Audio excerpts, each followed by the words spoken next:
অনুরোধ করা হয় সেগুলো হচ্ছে ইম্পারেটিভ সেন্টেন্স। ঠিক আছে?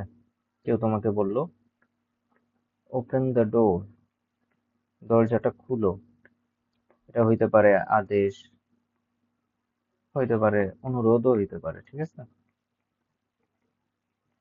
তাহলে এই ধরনের sentence, open the door, let me do this, then let's drink a cup of coffee, okay, এই ধরনের সেন্টেন্স যেগুলোতে আদেশ, অনুরোধ, উপদেশ, অ্যাডভাইস, সাজেশন এগুলো প্রকাশ পাবে সেগুলো হচ্ছে ইম্পারেটিভ সেন্টেন্স।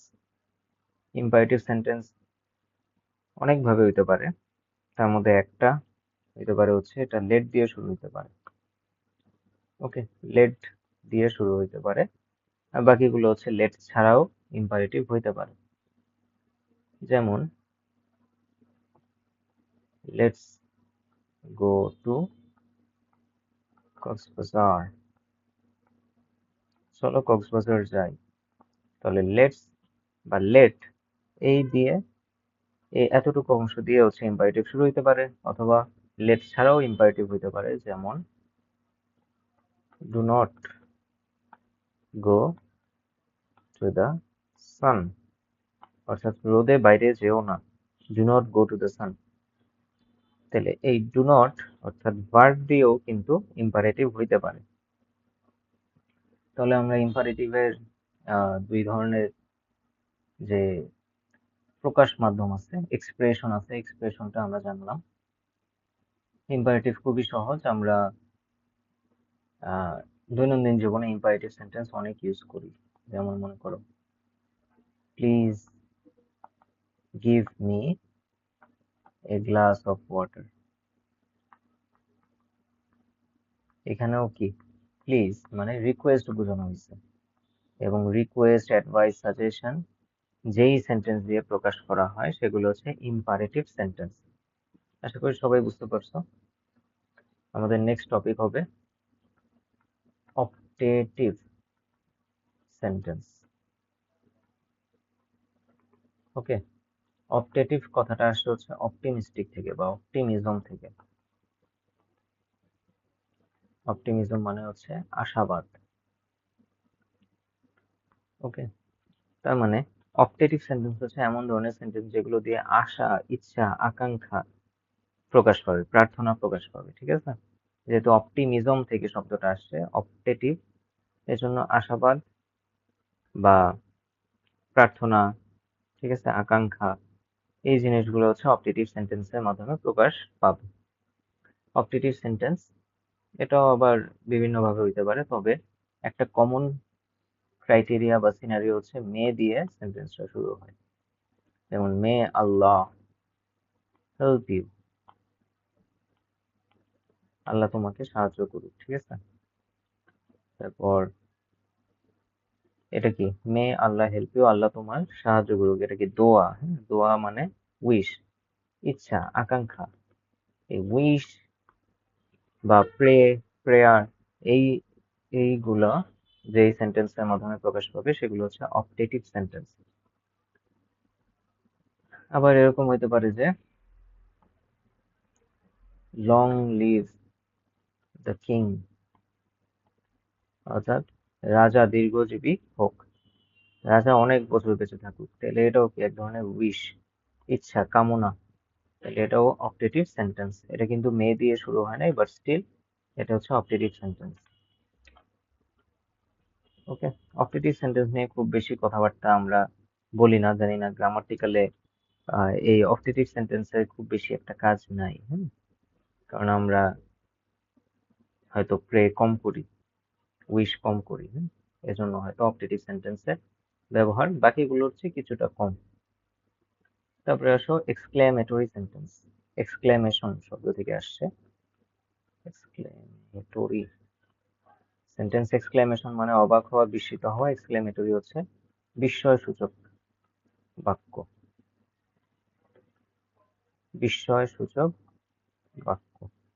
যেই বাক্য দিয়ে, যেই সেন্টেন্স দিয়ে বিস্ময়, ওয়ান্ডার, এক্সক্লেমেশন প্রকাশ পায় সেগুলো হচ্ছে এক্সক্লেমেটরি সেন্টেন্স। যেমন হইতে পারে যে হুররে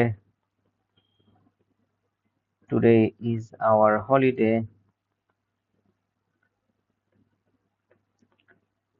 তাহলে হুররে, আজকে আমাদের ছুটি। এটা হইতে পারে যে হাউ হ্যাপি উই আর,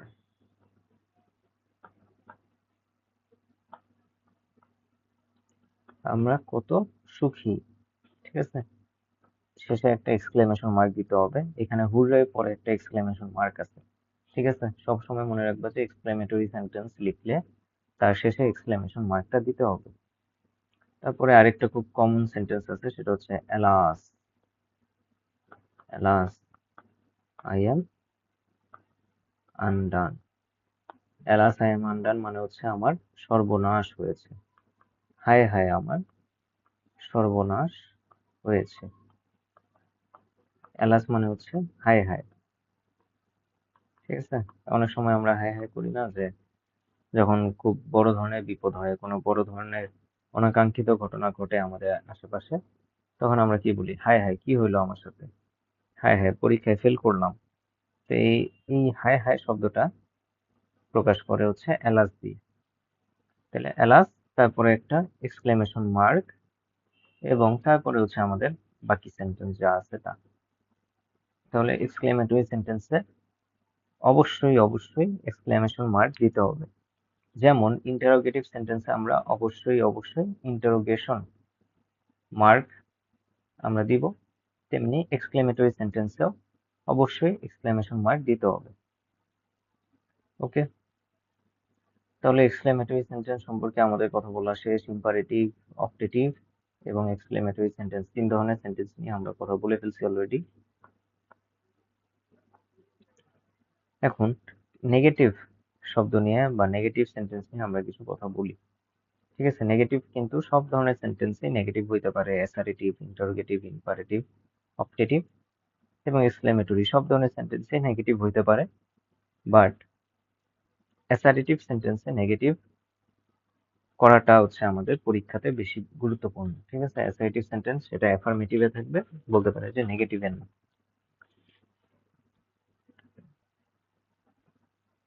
ওকে, তাহলে নেগেটিভে আমরা কিভাবে নিতে পারি? নেগেটিভ মানে কি? না বোধক। তাহলে না বোধক কিছু শব্দ আমরা যোগ করে দিতে পারি, নেগেটিভ কিছু ওয়ার্ড আমরা অ্যাড করতে পারি। ঠিক আছে, এখন নেগেটিভ ওয়ার্ড কি কি থাকতে পারে আমাদের আশেপাশে? থাকতে পারে নো, থাকতে পারে নট, থাকতে পারে নেভার, থাকতে পারে আর কি থাকতে পারে, নোপ থাকতে পারে, নোপ। ওকে, এই শব্দগুলো হচ্ছে নেগেটিভ সেন্টেন্স, এবং এগুলা কি সরাসরি থাকতে পারে, আবার অ্যাপোস্ট্রফিতেও থাকতে পারে, ডোন্ট, হ্যাঁ, শুডন্ট,